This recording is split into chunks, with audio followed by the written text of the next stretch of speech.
This is Midnight Guess the Ref, and today I'm joined by Midnight Reeco and our very own professional, Mike Dean. How are we doing, Mike? I'm alright, mate. Yourself? I'm all good. Do you think you can spot the ref from 6 randomers? Not with my eyesight, no, but we'll have a go. So our job is to eliminate 5 referees from the lineup by asking questions to see if they're PGMOL certified or whistle-blowing frauds. Bring on the refs. Round 1, how it started. Now for the first round, we're not going to get too technical, we're just going to talk about the stories. Ref 1, can you please give me your name? My name's Jesse. Ref 2. My name's Gavin. Ref 3. My name's Rick. Ref 4. My name's Louis. Ref 5. My name's Rory. Ref 6. My name's Jay. What's your thoughts so far, Mike? They all look false, to be fair. Ooh. I like the sound of Rory. Very confident, powerful voice. Ref 1, why did you start refereeing? I started playing football from a young age, came through a few academies. I guess the cliche, I had a knee injury, so I still wanted to be involved in the game. I thought I was still a bit young for coaching, so I was just doing some refereeing. Okay. Did you play much football when you were younger? Yeah, a little bit, yeah. Just up to like ages 16 and then left school, put on weight, couldn't play anymore. That's when I started. Would you say it's a usual progression going from playing to being a referee? Yeah, I think so. I mean, as the guy just said then, I think if you know you're not going to make it as a pro, the next best thing is to still be involved. It is to referee, to be honest. Did you used to give the refs much stick? Yeah, a little bit. I still do it. I still do it now. Second question, what's the funniest thing you've ever seen on a pitch? Ref 2. Funniest thing I've ever seen on a pitch is a bunch of players try and celebrate without falling over in the mud.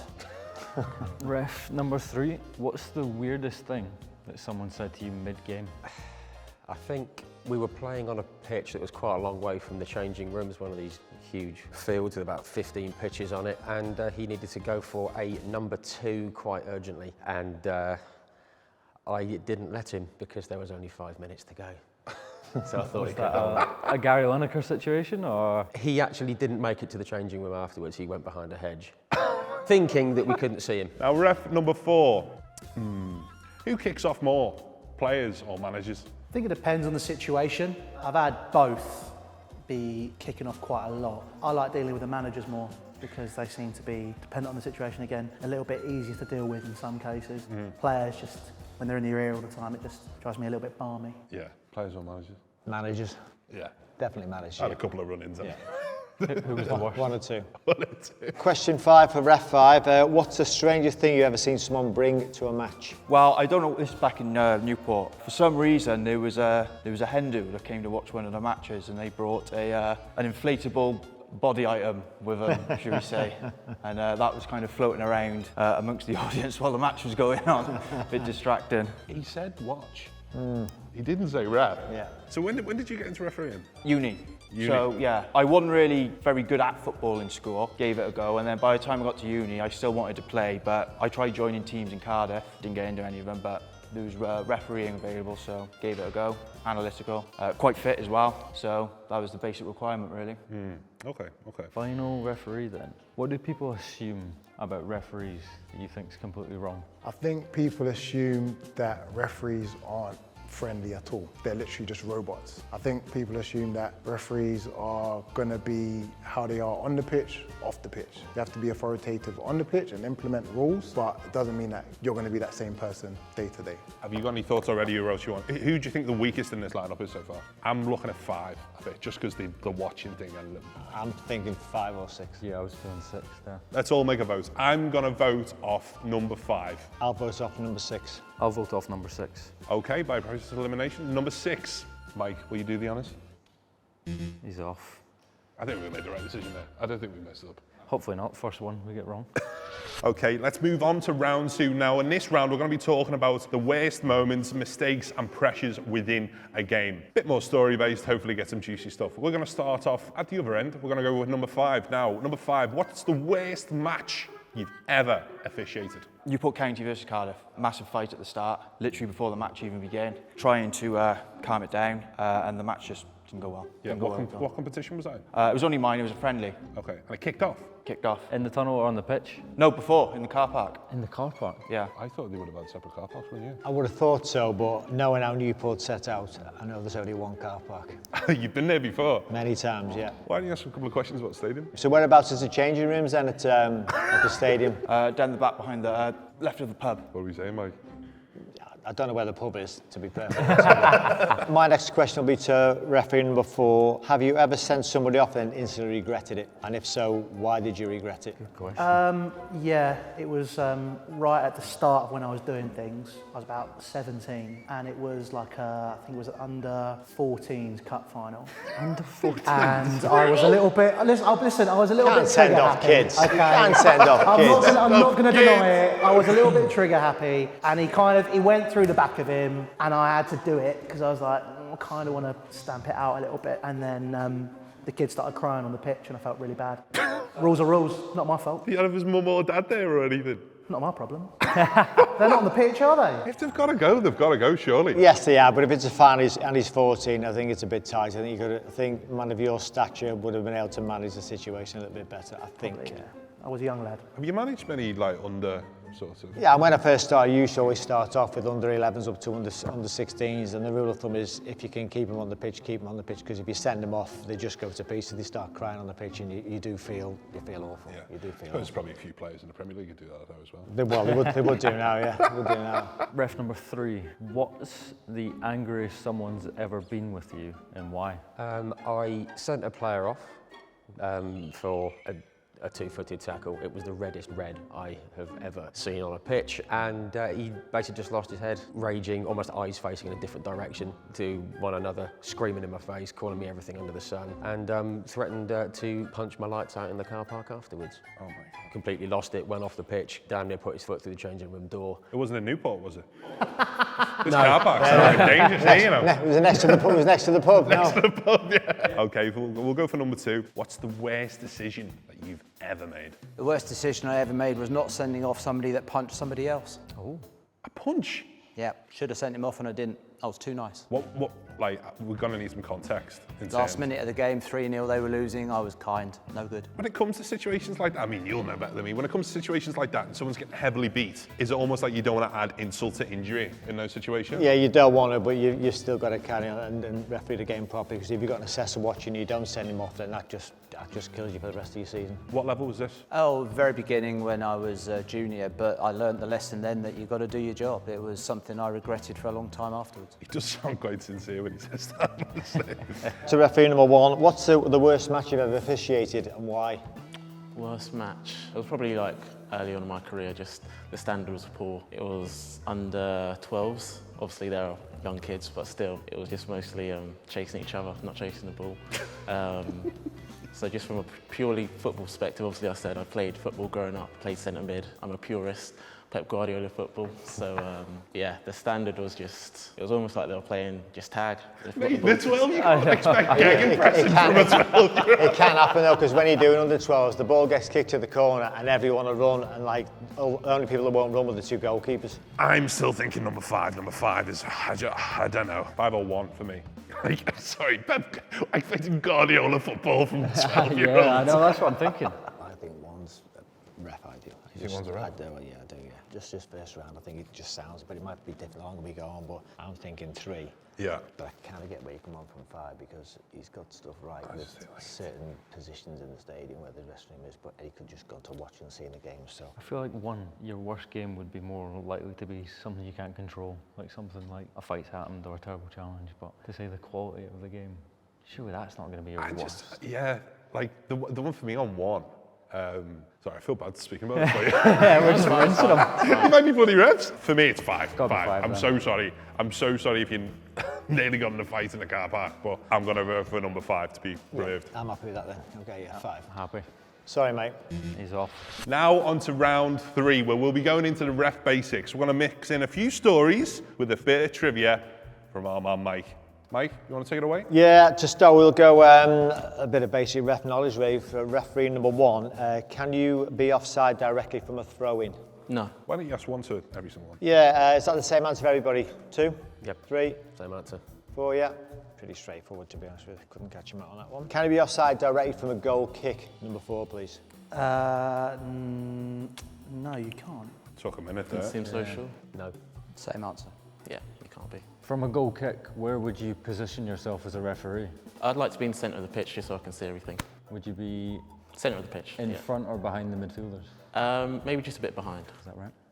You can stand anywhere now. Tried. Smashed it, Aries. Absolutely smashed it. Is it a foul if the player gets the ball first, but you fly through? I'm going to go for number 4.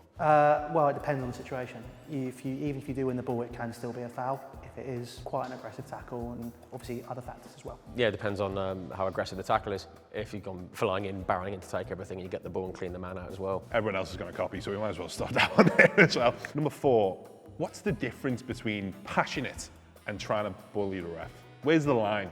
I think it depends on the person. Obviously, I set off a 14-year-old, so I had a little bit more of a bit of a temper back then. But then, sort of, I think if it's someone consistently in your ear all the time, and it's little nibbles here and there, that's when I get a bit more irritated. And I think that's more trying to buy the refs. Obviously, where the situation is, if it's bullying or if it's passionate. Passionate's kind of a bit of a row, but then it kind of just peaks on. It's all right. Okay. And then finally, I'm just going to go for one more for every single referee. Who's your referee and idol?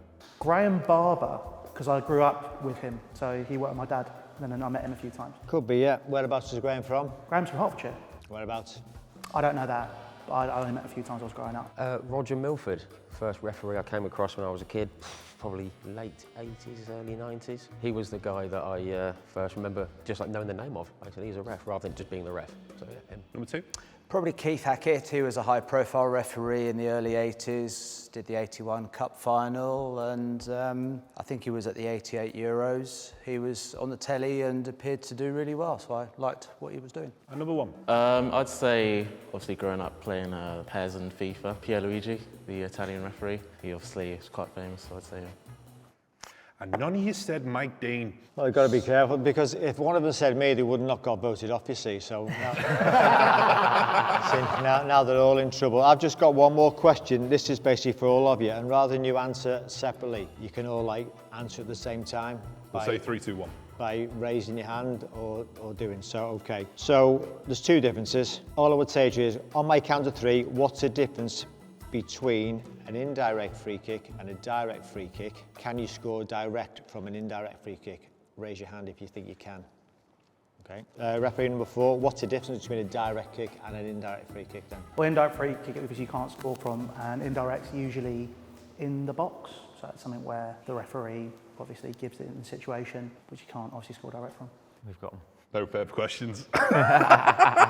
Only in the box. Come on, mate. 4. 4. Get him going. There you go. That is insane, by the way, that a referee was on the front cover for a PES game. Would you do that, Mike?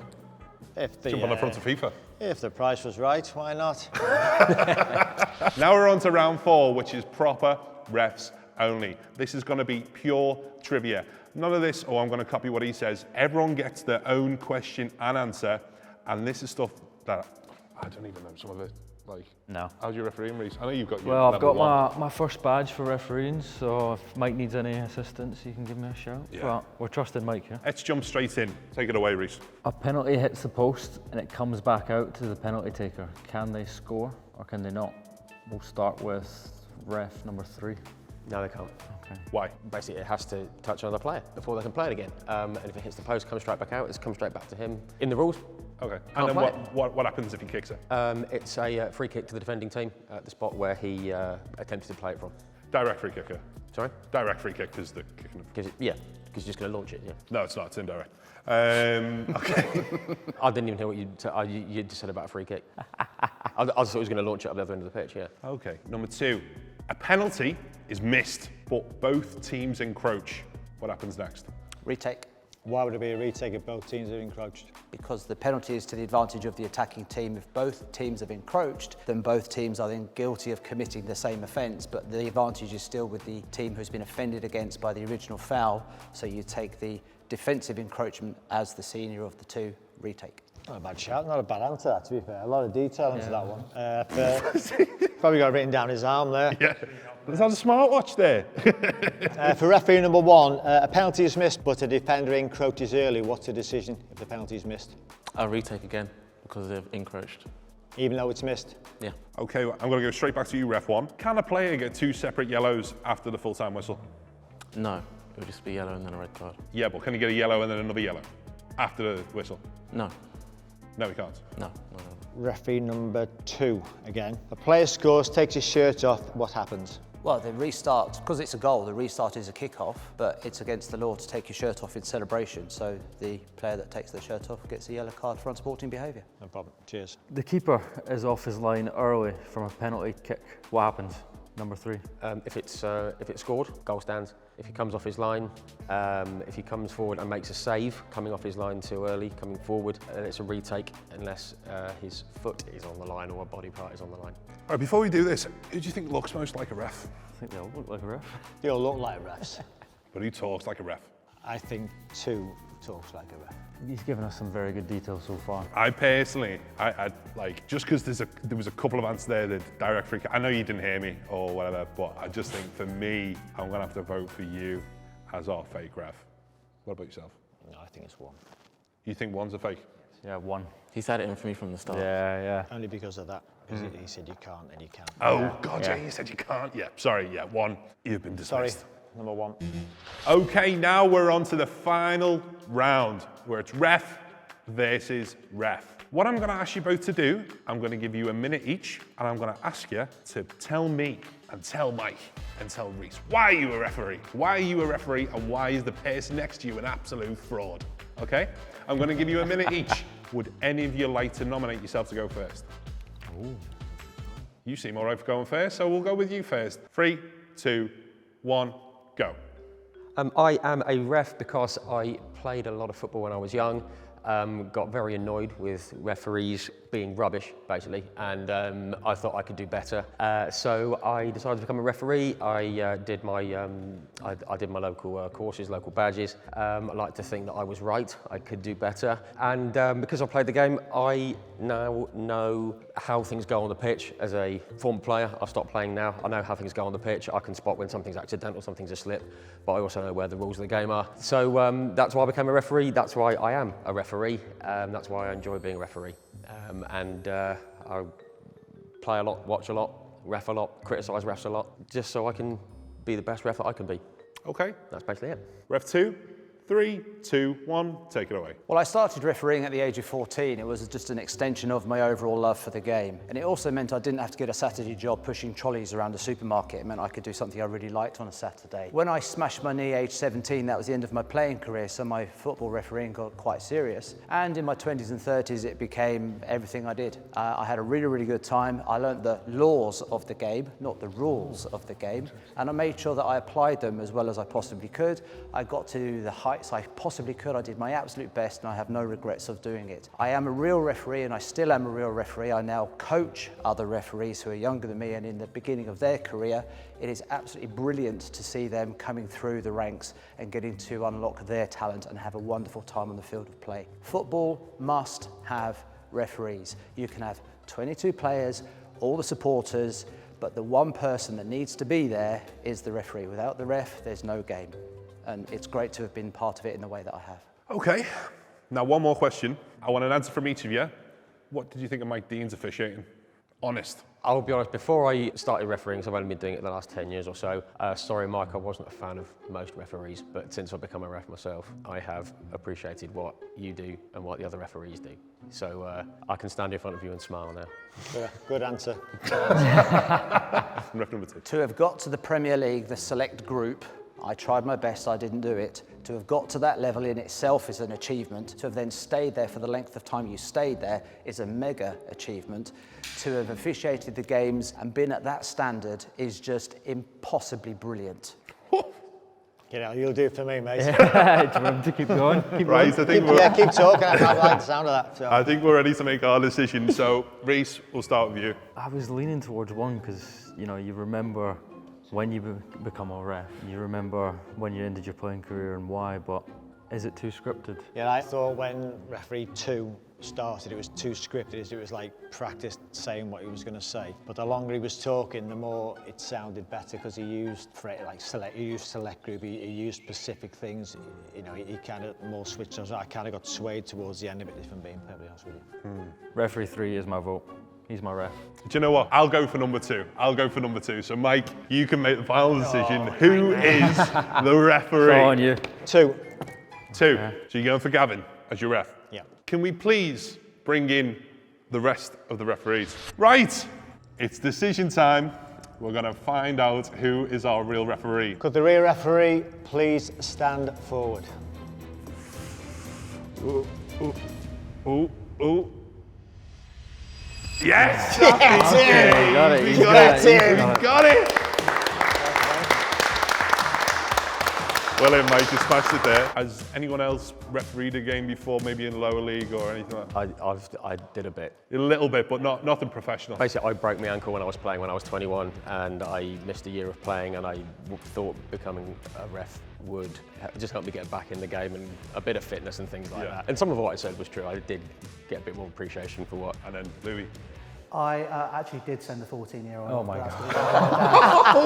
I was having my dad out at a game because the ref didn't turn up. So yeah, I did help out and wasn't asked again. I've never refed a football match. I've overseen full contact Woomer championships. Yeah. And also the changing room is behind the goal at the Just to the left of the pub. Still referee. Still doing it, got a game tomorrow. Started at 14, was on the PGMOL national list for 9 seasons, was a specialist assistant referee for 5 of those. Actually officiated a game with Mike, he was brilliant. You met him? He won't remember. He won't remember. It was Charlton Athletic against Watford about 13, 14 years ago. And seriously, when he was in the dressing room, this was in the days when the players and the captains brought the team sheets in, the respect they showed Mike Dean refereeing a low championship game, it was incredible. And he strolled around the pitch, bossed everything for 90 minutes, told them all to shut the hell up. It was absolutely fantastic. I was 4th official and it was absolutely great. Had 9 years on the Football League, FA Cup games, 1 international game, and I now coach for the FA Level 4, Step 5, Level 4 referees, and I do international tournaments for a company called Referee Abroad. So this year I'm going to the Gothia Cup again in Sweden, which will be really, really good. My whole life since the age of 14 has been refereeing. I now do this as acting and modelling bits, but to be involved in football and to get to the level I got was pretty good. So to get to the level he got is amazing. Yeah. Cheers, mate. Another round of applause for Gavin, who is our real referee. So that has been Guess the Referee with Mike Dean. Thank you so much for coming down to this, Mike. And make sure to like, comment and subscribe. And we'll see you next week.